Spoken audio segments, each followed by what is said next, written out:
ഗാന്ധിയൻ ചിന്താഗതി അടിസ്ഥാന ആദർശമാക്കി സ്വീകരിച്ചിട്ടുള്ള ഭരണകർത്താക്കളാണ്. ഗാന്ധിജി വികസനത്തെ കണ്ടപ്പോഴെല്ലാം ഗാന്ധിജിയുടെ ഒരു ആശയമുണ്ട്. അദ്ദേഹത്തിന്റെ ജീവചരിത്രത്തിൽ ചില ഭാഗത്ത് പറയുന്നുണ്ട്, വികസനം നാടിന് ആവശ്യമാണ്. പക്ഷെ വികസനത്തിന് വേണ്ടി ഒരു ദരിദ്രരും സമ്പന്നരും ഇടകലർന്ന് ജീവിക്കുന്ന നമ്മുടെ നാട്ടിലെ വികസനത്തിന് വേണ്ടി പദ്ധതികൾ തയ്യാറാക്കുമ്പോൾ നേതാക്കന്മാർ ശ്രദ്ധിക്കേണ്ട ഒരു കാര്യം, ആ വികസന പദ്ധതി തയ്യാറാക്കുമ്പോൾ ആ നാട്ടിലെ ദരിദ്രന്റെ മുഖമൊന്ന് മനസ്സിൽ കാണണം. ആ ദരിദ്രന് ഈ വികസനം കൊണ്ട് എന്ത് പ്രയോജനം ഉണ്ടാകും എന്ന് മനസ്സിലാക്കി ആ ദരിദ്രന്റെ മുഖത്തിന് വാട്ടം തട്ടാത്ത വിധത്തിലായിരിക്കണം വികസന പദ്ധതികൾ പ്ലാൻ ചെയ്യേണ്ടത് എന്നാണ് മഹാത്മാഗാന്ധിജി വികസനത്തെ പറ്റി പറയുന്നത്. ഇത് തന്നെയാണ് നമുക്ക് ചിന്തിക്കുവാൻ സാധിക്കേണ്ടത്. അതിവേഗ റെയിൽവേ വരുമ്പോൾ വികസനം ഉണ്ടാകും എന്ന് പറയുന്നു. ഏതു വിധത്തിലാണ് എന്ന് ചിന്തിക്കുമ്പോൾ ചുരുങ്ങിയ 1% മാത്രമായിരിക്കാം ആ വികസനത്തിന്റെ പ്രയോജനം ഉണ്ടാകുക. 2 മണിക്കൂറോ 3 മണിക്കൂറോ കൊണ്ട് തിരുവനന്തപുരത്ത് നിന്ന് കാസർഗോഡ് വരെ എത്തിച്ചേരേണ്ട ആവശ്യം ബഹുജനങ്ങൾക്കില്ല. വളരെ വിരളമായ ജനങ്ങൾക്ക് മാത്രമാണ് അതിവേഗം പറഞ്ഞെത്തേണ്ട ആവശ്യമുള്ളത്. ബാക്കി ബഹുഭൂരിപക്ഷത്തിനും ഇന്ന് വിസ്തൃതമായ ഹൈവേ ഉണ്ട്, റെയിൽവേ ഉണ്ട്. ആ മാർഗത്തിലൂടെ സഞ്ചരിച്ചാൽ അവരുടെ പ്രശ്നത്തിന് പരിഹാരം ഉണ്ടാകും. ഈ സാഹചര്യത്തില് ഈ 3,30,00,000 ജനങ്ങൾ തിങ്ങിപ്പാർക്കുന്ന ഈ തിങ്ങിയ ഭൂപ്രദേശത്തോടെ ഇത്രയും വിസ്തൃതമായ ഒരു റെയിൽവേ വരുമ്പോൾ എണ്ണിത്തീരാനാവാത്രത്തോളം കുടുംബങ്ങൾ വഴിയാധാരമാകുന്ന വേദനയാണ്. ആ വേദനയുടെ നെടുവീർപ്പാണ് ഇന്ന് ഇവിടെ നമ്മളെല്ലാവരും നെഞ്ചിലേക്കിയിരിക്കുക. ഇതിനെ ഇവിടെ പ്രമേയം നമ്മുടെ തെരഞ്ഞെടുപ്പ് കട്ട് ചെയ്തു. പക്ഷെ സർക്കാർ വിചാരിച്ചാൽ പദ്ധതികളെ നടപ്പിലായേക്കും. പക്ഷെ അങ്ങനെ ആരേണ്ടി വന്നാൽ തീർച്ചയായിട്ടും ദരിദ്രന്റെ വേദനയ്ക്ക് തക്കതായ പരിഹാരം കണ്ടെത്തേണ്ട ചുമതല സർക്കാരിനുണ്ടായിരിക്കണം. ഇവിടെ 5 സെന്റും 10 സെന്റും സ്ഥലത്ത് കടം വാങ്ങിയൊരു വീട് പണിതവന്റെ വീട് നഷ്ടമാക്കിക്കൊണ്ട് അവനെന്തെങ്കിലും കൊടുത്തു കഴിഞ്ഞാൽ മതിയാകില്ല.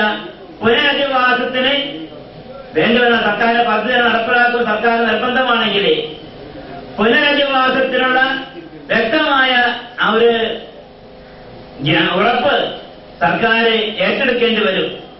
ജീവിതത്തിലാണ് ഞാൻ ചിന്തിച്ചു പോകുന്നത്. പ്രിയപ്പെട്ടവരെ, ഇതേപ്പറ്റി വിശദമായി നമ്മെ ബോധവൽക്കരിക്കുവാൻ പ്രാപ്തരായ വിശിഷ്ട വ്യക്തികൾ വേദിയിലിരിക്കുന്നതുകൊണ്ട് തീർച്ചയായിട്ടും എന്റെ ഇങ്ങനെ അവസരത്തിൽ പങ്കെടുക്കുവാനും എന്റെ അഭിപ്രായം പറയാൻ അവസരം തന്ന ജനസംഘം നന്ദി പറഞ്ഞുകൊണ്ട് നിർത്തുന്നു. നന്ദി.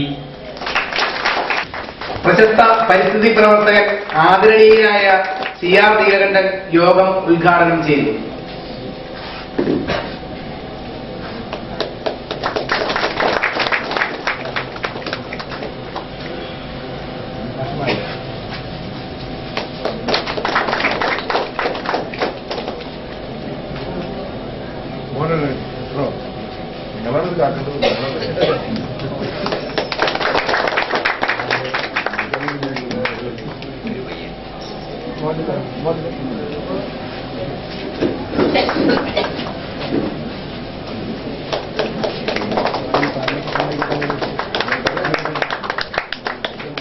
ഒരുപാട് ചർച്ചകൾ, സമരങ്ങൾ തുടങ്ങിക്കഴിഞ്ഞിരിക്കുന്ന ഒരു വിഷയമാണ്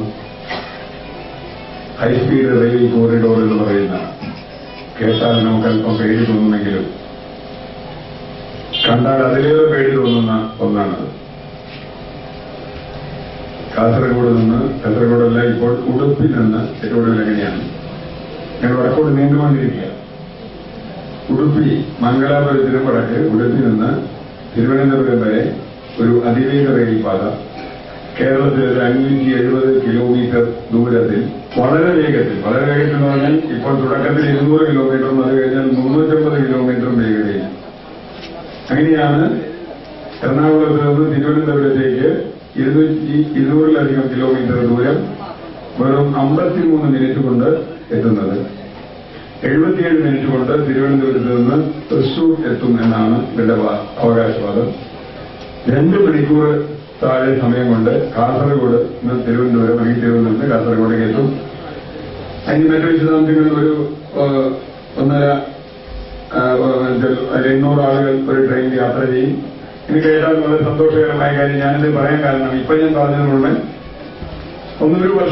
ഏതാണ്ട് ഒരു വർഷം മുമ്പ് കേരളത്തിലെ സർവകക്ഷി നേതാക്കൾക്ക് മുന്നിൽ, കേരളത്തിലെ രാഷ്ട്രീയ നേതാക്കൾക്ക്, എല്ലാ കക്ഷികളും പ്രതിപക്ഷം ഭരണപക്ഷം അടക്കം നേതാക്കൾക്ക് മുന്നിൽ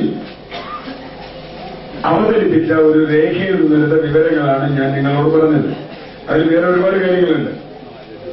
കേരളത്തിന് എങ്ങനെ ഗുണകരമാവും, ഇതിന് 2 ഘട്ടങ്ങളായിട്ടാണ്. 1-ാം ഘട്ടം എറണാകുളം വരെയും 2-ാം ഘട്ടം എറണാകുളം മുതൽ കാസർഗോഡ്, കോഴിക്കോട്, മംഗലാപുരം, ഉടുപ്പി വരെയും. ഇവിടെ സൂചിപ്പിക്കപ്പെട്ടതുപോലെ കേരളത്തിൽ ഇതിന് 1,18,000 കോടി രൂപ. ഇത് 2006 കണക്കാണ്. ഇത് തീരുന്നത് 2018 തീർച്ചയായും അത് 2 ലക്ഷം കോടി രൂപയിൽ കവിയും. അങ്ങനെ വന്നാൽ ഇപ്പോൾ നാം ഇതുവരെ കേട്ടിട്ടുള്ള എല്ലാ അഴിമതിയേക്കാൾ മുമ്പിലായി ഇത് വരാൻ സാധ്യതയുണ്ട്. ഇതുവരെ നമുക്ക് 186 ലാസ്റ്റ് കിട്ടിയത് കോള് അഴിമതിയില്ല. 2G കോള് കഴിഞ്ഞാൽ അതിലേക്ക് കൂടി കിടക്കാം. അപ്പൊ അതൊക്കെ കൂടും. അപ്പൊ അങ്ങനെ വളരെ വലിയൊരു സംഖ്യയിലേക്ക് നമ്മൾ എത്താനുള്ള സാധ്യതയുണ്ട്. ഇത് കേരളത്തിൽ ഇപ്പോൾ അവതരിപ്പിക്കപ്പെടുന്നത് ഈ സെപ്റ്റംബർ 13-14 തീയതികളിൽ കൊച്ചിയിൽ നടക്കുന്ന എമർജിംഗ് കേരള എന്ന് പറയുന്ന കേരളത്തിന്റെ വികസനത്തിന് വേണ്ടി സർക്കാർ മുന്നോട്ട് വയ്ക്കുന്ന പദ്ധതികളുടെ കൂട്ടത്തിൽ ഒരു പ്രധാന മെഗാ പ്രോജക്ട് എന്ന അർത്ഥത്തിലാണ് ഇത് മുന്നോട്ട് വയ്ക്കുന്നത്. ഇതിന് നേരത്തെ പറഞ്ഞതുപോലെ സർവകക്ഷി സമവായം ഉണ്ട് എന്നാണ് പറയപ്പെടുന്നത്. എല്ലാ കക്ഷികളും ഇതിന് അനുകൂലമാണ് എന്ന്. അതിൽ ചെറിയൊരു പ്രശ്നം ഞാൻ കാണുന്നത്, എല്ലാ കക്ഷികളുടെയും നേതാക്കൾ തന്നെ ഇത് വേണ്ടത്ര പഠിച്ചിട്ടുണ്ടോയെന്നറിയില്ല. താഴെയുള്ളവർ ഒരു കക്ഷിയുടെയും താഴെയുള്ളവർ ഇതിനെക്കുറിച്ച് അറിയില്ല. ഇതിനെനിക്ക് ഏറ്റവും നല്ല ഉദാഹരണമായി തോന്നിയത് ഇവിടെ DOT പാത വന്നപ്പോഴാണ്. പാത വന്നപ്പോൾ ജനപ്രതിനിധികൾ പോലും പറയുന്നു, ഞങ്ങൾക്കറിയില്ല, 5-6 കൊല്ലമായി 10 കൊല്ലത്തോളമായി പണി തുടങ്ങിയിട്ട് ഞങ്ങൾക്കറിയില്ല ഇതിന് ഇത്ര റോഡ് വരുമെന്ന്, ഞങ്ങൾക്കറിയില്ല ഇത്ര കുഴപ്പങ്ങൾ ഉണ്ടാവുമെന്ന്, ഞങ്ങൾക്കറിയില്ല ഇവിടെ ക്രോസ് ചെയ്യാൻ പറ്റില്ല എന്ന് ജനപ്രതിനിധികൾ പറയുന്ന വളരെ വളരെ രസകരമായ അവസ്ഥയുണ്ട്. കാരണം സമരം ജനങ്ങൾ തുടങ്ങി കഴിഞ്ഞപ്പോഴാണ് ഇങ്ങനെ ഞങ്ങൾക്കറിയില്ലായിരുന്നു എന്ന് ജനപ്രതിനിധികൾ പറയുന്നത്. അപ്പൊ നമ്മുടെ നാട്ടിൽ എന്താ ജനാധിപത്യം എന്ന് എനിക്ക് മനസ്സിലായില്ല. അപ്പൊ ഈ കാര്യത്തിലെങ്കിലും ഇവിടെ MD, MLA മറ്റ് ജനപ്രതിനിധികളുണ്ട്. ഞാൻ പ്രതീക്ഷിക്കുന്നത് നമ്മുടെ ജനപ്രതിനിധികൾ ഈ പദ്ധതികൾ വിശദമായി തുടക്കം മുതൽ തന്നെ പഠിക്കാൻ തയ്യാറാവുകയും പാലക്കരയിൽ ടോൾ ബൂത്ത് വരുന്നതിന് 1.5 വർഷം മുമ്പ്, 2 വർഷത്തോളം മുമ്പ് ഈ പല പ്രദേശത്തു കൂടിയും ജാഥ നടത്തിയത് പ്രസംഗിച്ച ഒരാളെന്ന നിലയ്ക്ക് അന്ന് പലരും ഇതിങ്ങനെ നല്ല വരിക എന്ന് പറയുകയും ബൂത്ത് വന്നപ്പോഴാണ് ഇതിങ്ങനെയാണ്, ഇത് സെപ്റ്റംബർ 1 മുതൽ വീണ്ടും നിരക്ക് കൂട്ടാൻ പോവാണ് എന്നതിലേക്കൊന്നും കിടക്കുന്നില്ല. അപ്പോൾ അത്തരത്തിലുള്ള അനുഭവം ഇതുപോലൊരു പദ്ധതിക്ക് ഉണ്ടായിക്കൂടാ എന്നാണ് ഞാൻ പറയുന്നത്. അതുകൊണ്ട് നമ്മുടെ ജനപ്രതിനിധികൾ തീർച്ചയായും ഇത് ശ്രദ്ധിക്കേണ്ടതാണ്. ഇതിന് നേതൃത്വം കൊടുക്കുന്ന ആളുകളെയും എനിക്ക് വലിയ വിശ്വാസമില്ലാത്ത ആളുകളാണ്. മന്ത്രിസഭയല്ല, ഞാൻ ഒരാളെ വ്യക്തിപരമായി ആക്ഷേപിക്കുന്ന എനിക്ക് താല്പര്യമില്ല. എങ്കിൽ പോലും കേരളത്തിലെ ഏറ്റവും കൂടുതൽ വിവാദ പദ്ധതികൾ കൊണ്ട് വിവാദ നായകനായ ഒരു മുൻ, നേരത്തെ IAS കാര്യം പറഞ്ഞു, ഒരു മുൻ IAS ഇപ്പോൾ അദ്ദേഹം ഡിപ്പാർട്ട്മെന്റിൽ നിന്ന് വിട്ട് വേറൊരു സ്ഥാപനത്തിന് അധ്യക്ഷനാണ്. അദ്ദേഹമാണ് ഇതിന്റെ പദ്ധതി. അദ്ദേഹത്തിന്റെ പേര് ഒരുപാട് നിങ്ങൾ കേട്ടുന്ന T. ബാലകൃഷ്ണൻ എന്നാണ്. അദ്ദേഹം ആണ് ഈ HSRC എന്ന് പറയുന്ന ഈ കമ്പനിയുടെ ഇപ്പോഴത്തെ ചെയർമാൻ ആൻഡ് മാനേജിംഗ് ഡയറക്ടർ. അദ്ദേഹം ഇക്കാലം അത്രയും എടുത്ത പദ്ധതികൾ മിക്കവാറും എല്ലാം തന്നെ വിവാദമായിട്ടുണ്ട്. അത് വളർന്നകാടായാലും HMD ഭൂമിയായാലും അതുപോലെ കിനാലൂരോ മൂലപ്പള്ളിയോ ഒക്കെ ഞാൻ ഓരോന്നായിട്ട് പറയുന്നില്ല, അത്തരത്തിൽ വന്നിട്ടുണ്ട്. അതുകൊണ്ട് ഇത് കുഴപ്പമാണെന്നല്ല, കുഴപ്പമാണോ ജനപ്രതിനിധികൾ പഠിക്കുക. ഈ പദ്ധതിക്ക് എങ്ങനെ പണം ഉണ്ടാക്കുന്നു എന്ന് ഇവർ പറയുന്നത് 80% സ്വകാര്യ ഉടമസ്ഥതയിലാണ് ഈ പദ്ധതി. 20% പൈസയാണ് സർക്കാർ മുടക്കുക. അപ്പോൾ 1 ലക്ഷം കോടി രൂപയാണ് പദ്ധതിക്ക് ചെലവ് വരുന്നെങ്കിൽ 80,000 കോടി രൂപ സ്വകാര്യ മുതലാളിയും 20,000 കോടി രൂപ സർക്കാർ മുടക്കും.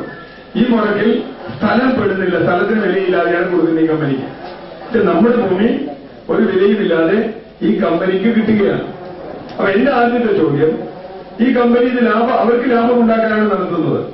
ഇത്രയും വലിയ ലാഭം ഉണ്ടാക്കാൻ നടത്തുന്ന ഒരു കമ്പനിക്ക് ആളുകൾ ലാഭം ഉണ്ടാക്കുന്നതിനൊന്നും ഞാനിതല്ല, കാരണം ഈ രാജ്യത്തെ ആളുകൾ ലാഭം ഉണ്ടാക്കാനായിട്ട് തുടങ്ങുന്നത്. പക്ഷേ അതിന് സാധാരണ മനുഷ്യരുടെ ഭൂമി എന്തിനാണ് സർക്കാർ ഏറ്റെടുത്ത് കൊടുക്കുന്നത് എന്ന ചോദ്യം മാത്രമേ എനിക്കുള്ളൂ. ഇപ്പോൾ എനിക്കിവിടെ കൊരട്ടിയിലോ ചെറുങ്ങരയിലോ ബാർ ഹോട്ടൽ നടത്തണമെങ്കിൽ ഞാൻ സ്ഥലം കണ്ടെത്തി ഞാൻ ബാർ ഹോട്ടൽ നടത്താം.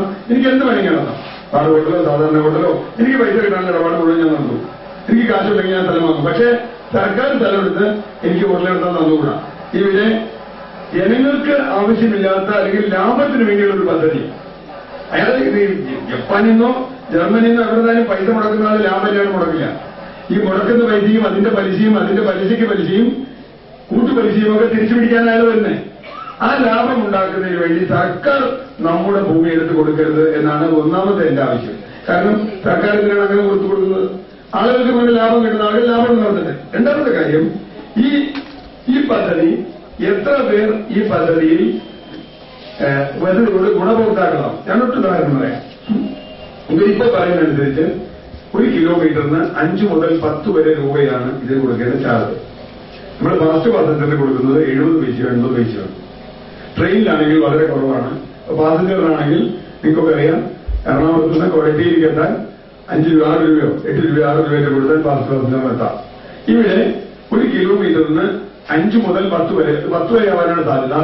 10 രൂപ കൊടുത്ത 1 കിലോമീറ്ററിന് എത്ര പേർക്ക് തിരുവനന്തപുരത്ത് നിന്ന് തൃശ്ശൂർക്ക് യാത്ര ചെയ്യുന്ന ഒരാൾ കൊടുക്കേണ്ട ടിക്കറ്റ് ചാർജ് 3000 രൂപയാണ്.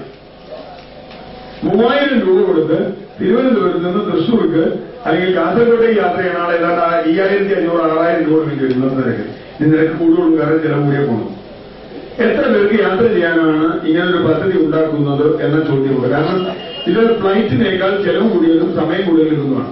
4% എന്നല്ല, വളരെ വളരെ ചെറിയത്, വളരെ കാലിന്റെ അരക്കാലിന്റെ അതിന്റെ വളരെ ചെറുതുണ്ടെങ്കിൽ ഒരു 0.001% ആളുകൾക്ക് വേണമെങ്കിൽ പോകാൻ കഴിയും. ആ ആളുകൾക്ക് വേണ്ടി ആണോ നേരത്തെ പ്രമേയത്തിൽ സൂചിപ്പിക്കപ്പെട്ടതുപോലെ ഇത്രയധികം വിനാശകരമായ പദ്ധതികൾ ചെയ്യുന്നത് എന്ന് നമ്മൾ നോക്കേണ്ടി വരും. മറ്റൊരു കാര്യം, ഇവിടെ ഭൂമി എടുക്കുന്നതിന്റെ കാര്യമായി ബന്ധപ്പെട്ട് 13 മീറ്റർ 30 മീറ്റർ എന്നൊക്കെ പറഞ്ഞു. നല്ല ഞാനിപ്പോ കോട്ട് ചെയ്യുന്നത് ഇവര് ഈ DMRC എന്ന് പറയുന്നത് നമ്മൾ അറിയാം, കൊച്ചി മെട്രോയുമായി ബന്ധപ്പെട്ട് വലിയ വാർത്തകളൊക്കെ വന്നതാണ്. Delhi metro rail corporation Kochi metro ചെയ്യണം എന്ന് പറയുന്നതിനുള്ള വ്യത്യാസവും ഇവിടെ ഡൽഹി മെട്രോ തന്നെയാണ് ചെയ്യുന്നത്, അതുകൊണ്ട് ഇതിന് യാതൊരു കുഴപ്പവുമില്ല എന്ന രൂപത്തിലുള്ള വാദവും വളരെ അപകടകരമാണ്. ഡൽഹി മെട്രോ റെയിൽ കോർപ്പറേഷൻ ഒരു സ്ഥാപനം ഇതിലൊരു പ്രാഥമിക പ്രീ ഫീസിബിലിറ്റി സ്റ്റഡിയാണ് നടത്തിയത്, ആദ്യത്തെ പഠനം. അങ്ങനെ നടത്തിയപ്പോഴാണ് നമ്മുടെ വീടിന് മുമ്പിൽ കുറെ കാലം മഞ്ഞ വരെയും ചുവപ്പ് വരെയും ഒക്കെ ഇട്ടത്. എന്നാൽ അവർ തന്നെ ഇപ്പോൾ അതിന്റെ DPR ഡീറ്റെയിൽഡ് പ്രോജക്ട് റിപ്പോർട്ട് ഉണ്ടാക്കുന്നതിന് വേണ്ടി ടെൻഡർ ക്ഷണിച്ചിരിക്കുകയാണ്. ഇപ്പോൾ അത് സൈറ്റിൽ നമുക്ക് കാണാം. അവർ വ്യത്യസ്ത മേഖലകളിൽ ടെൻഡർ വിളിച്ചിട്ടുണ്ട്. തിരുവനന്തപുരം ചെങ്ങന്നൂർ എറണാകുളം തിരൂർ തലശ്ശേരി അങ്ങനെ ആയിട്ട്. നമ്മുടെ എറണാകുളം തിരൂരാണ്.